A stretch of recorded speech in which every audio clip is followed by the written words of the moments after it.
Village de Mbouin, à 12 km d'Alépé. Dans cette cour, Euphrasie, 17 ans, donne le bain à Ange, 2 ans. Ce ne sont pas des sœurs, mais une mère et sa fille. Là, c'est ma fille, elle s'appelle Tessiane. Quand il fait un peu chaud. Euphrasie n'avait que 15 ans. Une enfant qui a donné vie à une autre. J'étais en 5e que j'ai pris ma grossesse. Mais en tout cas, c'est pas facile. C'est pas facile pour moi.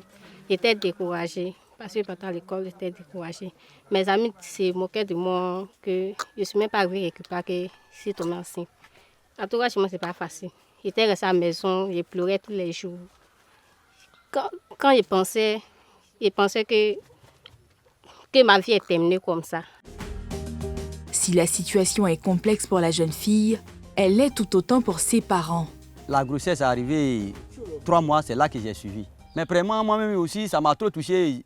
Si moi-même, je l'ai dit, si elle me voit, elle n'a qu'à dévier, moi aussi, je vais dévier. Ça fait plus de 3 mois que j'ai posé ces actes-là, mais à un moment venu, j'ai réfléchi. Comme après d'avoir parlé, j'ai dit, laisse à Dieu. Moi aussi, je me suis mis dans ce logis-là. J'ai laissé tout tomber et puis j'ai vu avec elle comme ça. Tension, raillerie, doute n'ont rien amélioré à un quotidien déjà difficile. Il y a des gens qui se sont moqués de moi que tu dis ta fille, elle est entrée en 6e carrière, elle n'a même pas arrivé quelque part et puis elle est bloquée par là. Puis elle m'a fait dépenser, je l'ai inscrit dans... Elle allait reprendre le cours septembre, octobre, dans novembre que j'ai appris que elle a eu grossesse. Donc les cahiers que j'ai achetés, les fournitures, tout ce qui concerne comme fourniture, c'est tombé dans l'eau. Je n'ai pas pu avoir quelque chose dedans. Le père de l'enfant, quant à lui, brille par son absence. Le jeune a reconnu la grossesse. Maintenant, présentement où nous sommes là, il ne sait même pas où il est présentement. Ses parents, même, dans 3 mois, c'est là qu'on s'est parlé, mais dans les 3 mois jusqu'à aujourd'hui, je ne les ai pas vus. Après l'accouchement de l'enfant, que ma fille elle a suivi les césariennes, moi aussi j'ai fait par exprès pour appeler ses parents qui vraiment, comme ce qu'on s'est dit, c'est arrivé. Puisqu'ils n'ont pas participé, ils ont eu honte. Ils se sont retirés. Et après ça, l'accouchement, ils ont eu l'enfant, ils sont venus vers l'enfant. Ils m'ont pardonné qu'ils vont prendre des carnets pour aller porter le nom de l'enfant. Moi aussi, j'ai dit, comme c'est dans la main de Dieu, moi aussi, j'ai les fourmis. Ils sont partis porter le nom de l'enfant jusqu'à aujourd'hui, quand on est dans 2 ans. Ils n'ont pas pris mes pieds dans ma cour ici.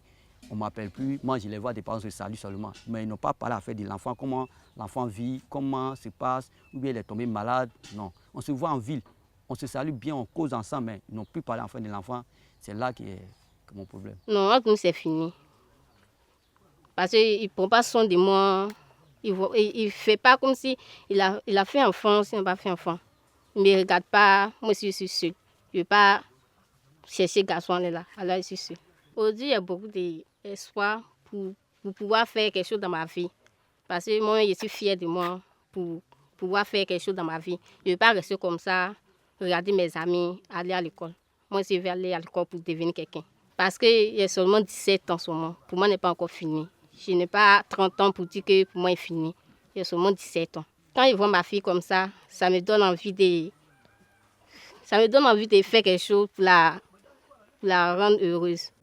Hors du système scolaire, Euphrasie partage sa vie entre Alépé, où elle apprend la couture, et le village où elle vit. Entre 2018 et 2019, on dénombrait encore plus de 3000 cas de grossesse en milieu scolaire en Côte d'Ivoire. Des grossesses qui peuvent entraîner la déscolarisation des jeunes filles. Bien que l'école soit obligatoire jusqu'à 16 ans, seule la moitié des filles inscrites finissent le collège et un quart le lycée.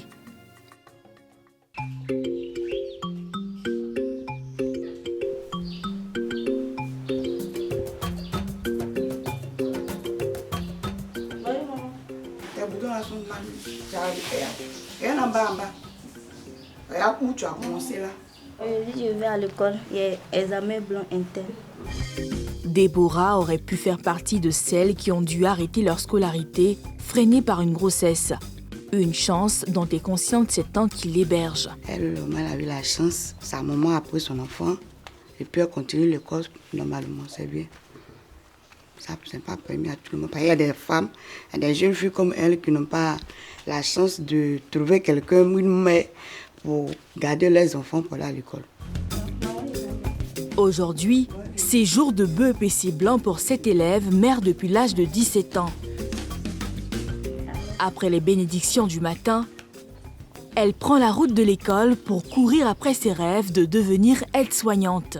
C'est important pour moi de continuer mes études parce que je suis l'aînée de la famille. Je suis la grande sœur.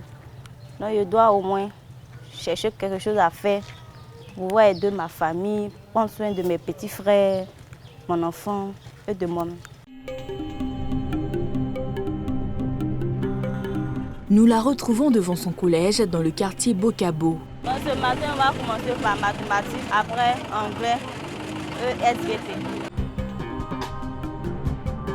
Pendant que Déborah part en salle, nous rencontrons le directeur des études de l'établissement. Dans ce collège, la jeune fille ne serait pas un cas isolé. Elle s'en sort bien. Ah, elle est vraiment courageuse. Elle s'en sort bien. Cette année, j'ai au moins 4 filles. Hein. Il y a d'autres qui ont abandonné. Mais elle est restée, elle a tenu. Il y a d'autres qui ont abandonné. J'ai rencontré certains parents. Mais il y a d'autres qui ont fait 3 mois à la maison. Mais quand même, elle vient à l'école. Au quotidien, il faut faire face aux résultats scolaires, mais aussi aux critiques et aux jugements.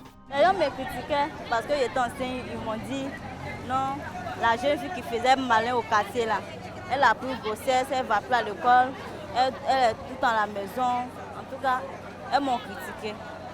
Maman aussi était fâchée, mais après, elle a laissé. C'est avec beaucoup d'émotion qu'elle évoque cette période. C'était pas facile quand l'accouchement. Ça me fait mal parce que la grossesse m'a beaucoup retardée. Parce qu'avec l'âge que j'ai là, il ne devait pas être en 3e. Peut-être il devait être en terminale, première, un truc comme ça. Donc en tout cas, je regrette d'avoir pris la grossesse en milieu scolaire. La présence de notre caméra devant cette école suscite de la curiosité. Nous en profitons pour recueillir l'opinion de ces adolescents sur les grossesses en milieu scolaire. La grossesse en milieu scolaire, c'est pas bon d'abord même. Mais quand on leur parle même, rester tranquille, mais il ne veut pas écouter les gens. Ce n'est pas bien parce que nous tous, on est à l'école, on doit attendre d'avoir nos diplômes avant de tomber enceinte. Parce que c'est très grave pour la femme, pour une élève de moins de 18 ans ou 16 ans. Quelques jours plus tard, nous retrouvons Euphrasie à Alépé dans un autre contexte. Nous sommes à la salle polyvalente du groupe scolaire FED.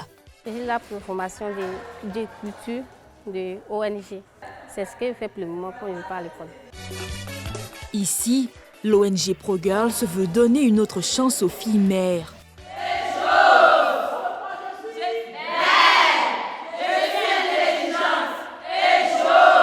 On inclut dans la formation préliminaire l'entrepreneuriat, développement de la petite enfance, on parle de contraception et de planning familial, on parle aussi de l'esprit de leader qu'elle pourrait avoir autour d'elle pour aussi être des agents de sensibilisation contre les grossesses en milieu scolaire.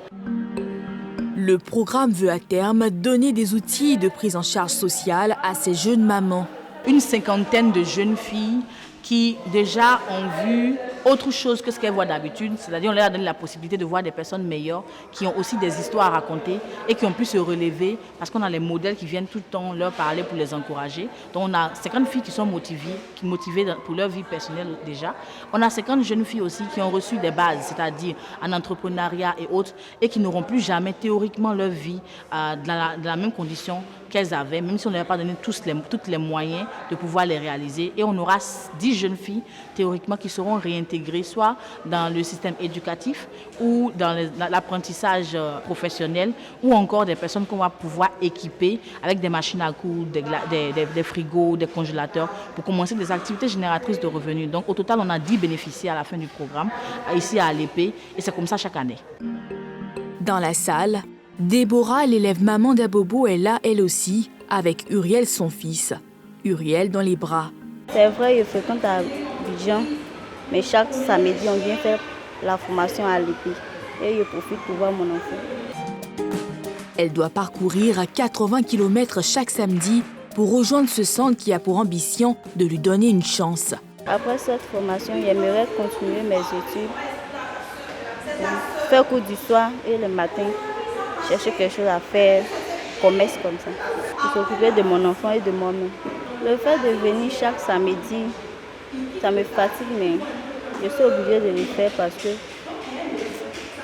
je ne peux pas croiser les bras, compter toujours sur le jeune qui est fait mon enfant. Parce que lui aussi, il ne gagne pas trop sa vie. Je ne peux pas mettre ma confiance sur lui. Il doit me battre pour mon enfant, pour assurer l'avenir de mon enfant. Dans la salle, d'autres mères dont Félicité Djelou. Comme Déborah et Euphrasie, elle a une histoire. Quand elle a 15 ans, il a pris la grossesse. Et puis, lorsqu'il a pris la grossesse, ma maman m'a demandé de montrer le genou. Puis mon père n'était pas là, il était parti avec. Quand il est venu, on lui a dit, il est parti, le genou a dit, c'est pas quoi. Donc, il y a une femme qui là-bas, il vendait à Tekel jusqu'à 9 mois. Quand il a accouché là, maintenant il partait à la maison là-bas, il dit à mon père que c'est pour lui enfant. Et puis son papa dit si c'est pour lui là, pas de problème. Le premier jour quand il partait pour un camion, il a donné 10 000. Après ça, il n'a rien fait encore. C'est mon père qui s'est occupé de l'enfant là. C'est qu'en fait, elle est pour quitte là. Ça me permet de faire ma commerce. Il y a un magasin et puis il y a vendre les pains, les habits. Aujourd'hui, la jeune fille veut partager son expérience et éviter à d'autres jeunes filles ce parcours difficile. Ce que je peux dire à les filles aujourd'hui, les filles de 14 ans, 15 ans, 16 ans, ils n'ont qu'à se méfier des garçons.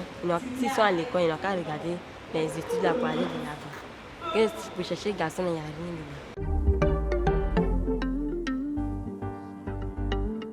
Depuis 2013, avec le lancement de sa campagne Zéro grossesse à l'école, le ministère de l'Éducation nationale a fait de la lutte contre les grossesses précoces l'une de ses priorités. Mais on dénombre encore autour de 3 700 cas chaque année.